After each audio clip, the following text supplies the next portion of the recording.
there! Thanks for picking up this super fun color collage kit. Now your color might be a different color than mine, but that's okay. It's gonna work very similarly. Let's find out how all the steps work, shall we?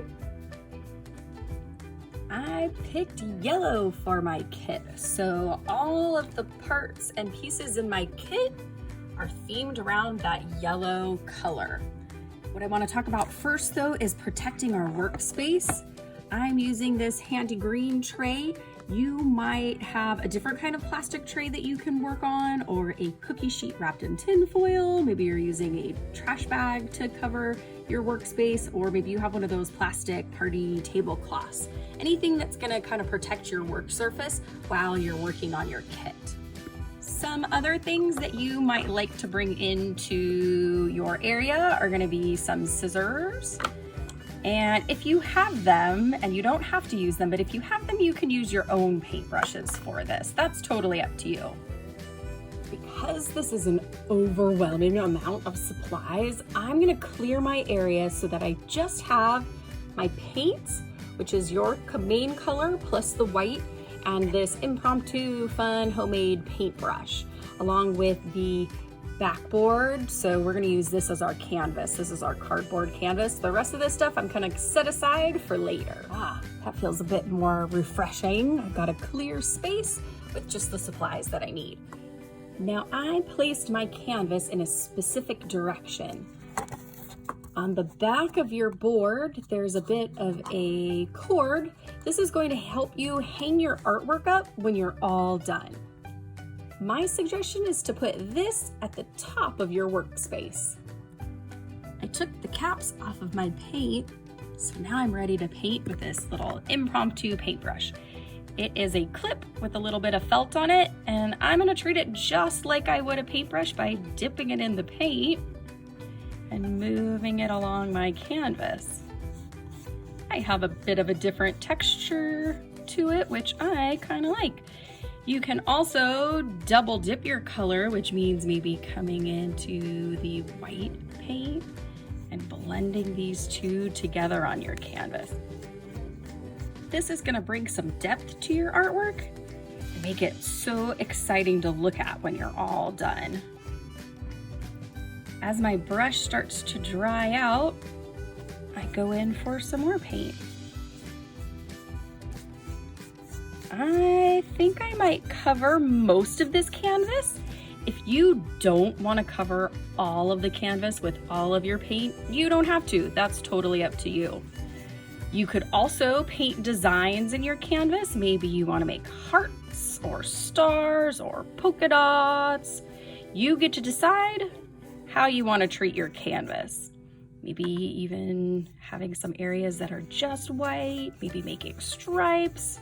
The possibilities are endless, but my suggestion is to try and get paint all over this canvas. And honestly, kind of a lot of paint, so don't be afraid to dip in there. We want the pieces that we're gonna add next to be able to stick to our paint.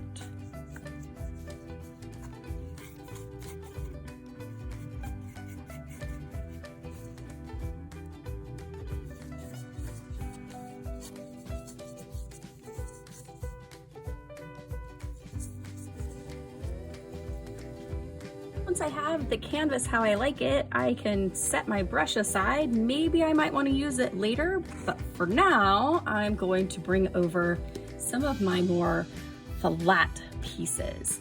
And I think I'm gonna start out actually with my colored salt. So colored salt is gonna be a little bit like a glitter on here. So I'm gonna open this up and sprinkle some on. This looks a bit like sand. Just gonna kind of pick some areas to sprinkle it on.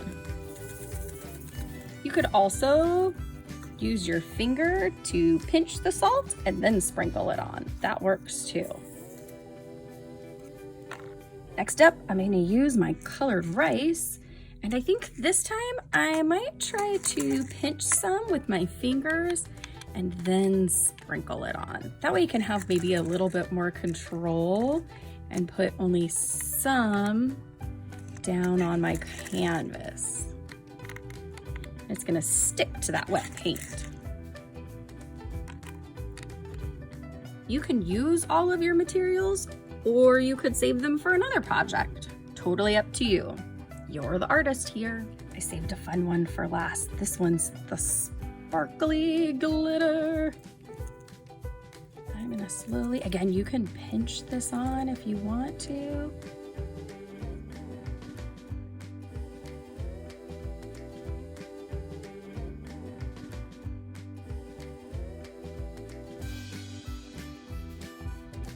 I set aside my canvas. It's okay if it gets a little bit dry because the next items that we're going to be placing on there, we can use glue to stick down if we need to. So I took out my scissors because these are the items that I can cut and trim, like the straw and the strings and the paper. We can use our scissors to cut these into some fun shapes if you like. It's really all about practicing your scissor skills, so don't be afraid of them. Make sure you get a little bit of assistance if you need to, so ask for help if you need to. But we're gonna break these down into some smaller pieces.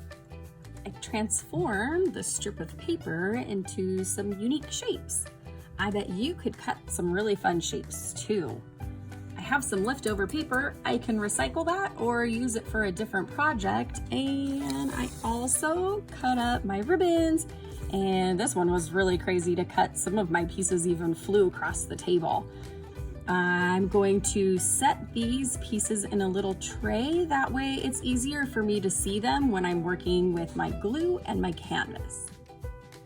My canvas is still pretty wet, but I took out the glue because I'm going to make sure that I glue these pieces on just in case not all the areas are wet.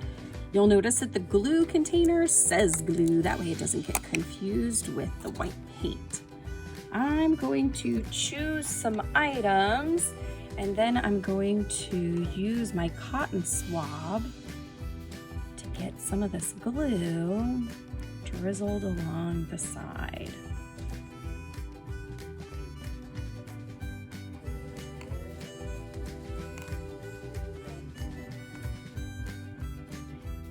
Then all there is to do is decide where to stick it. I'm going to continue with more of these parts and pieces getting added to my canvas. You might want to be careful about adding paper over your rice or your glitter. It might not stick too well, so if you do want to do that, which is totally cool, just make sure you get glue on the back of your page before you stick it on top.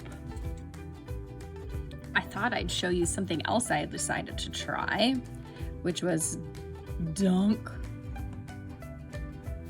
the straw piece in the glue and then bring it on over to my canvas to let it dry.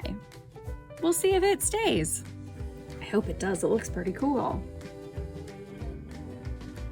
I used a lot of my parts and pieces, but I didn't use all of them yet. I decided I want to take out some of these pieces and try and add those as well. So I'm going to add these to my tray. That way I have some extra options. I like to introduce materials slowly into the project. That way it doesn't get too overwhelming. Also, you might have some parts and pieces at your house that might match perfectly with your artwork. Don't forget to go on a little treasure hunt to see if you can find anything that matches. Some of these pieces are a little bigger and heavier, which means you're going to want to make sure you get some extra glue on there. If it squishes out of the edges, that's okay because this glue will dry clear.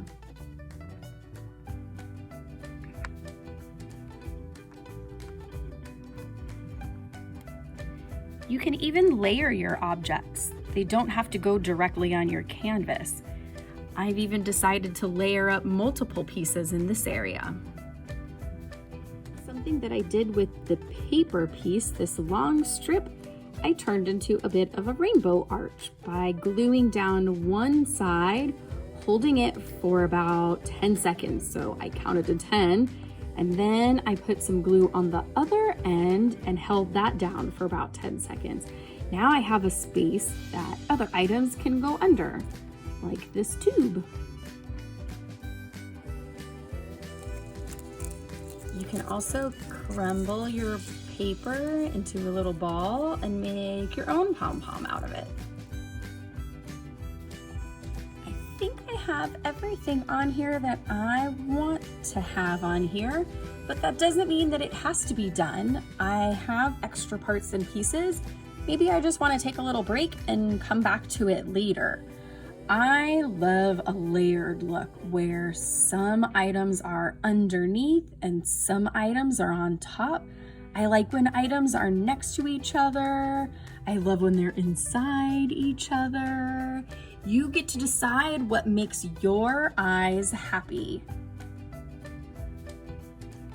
If you think you're all done with your project, don't forget to help out by putting the caps back on your paint and your glue. You can throw away the little felt piece that's on your makeshift paintbrush. If you used a paintbrush, don't forget to wash out your paintbrush nicely and let it dry. With the cotton swab that you used for the glue, you can probably throw that one away.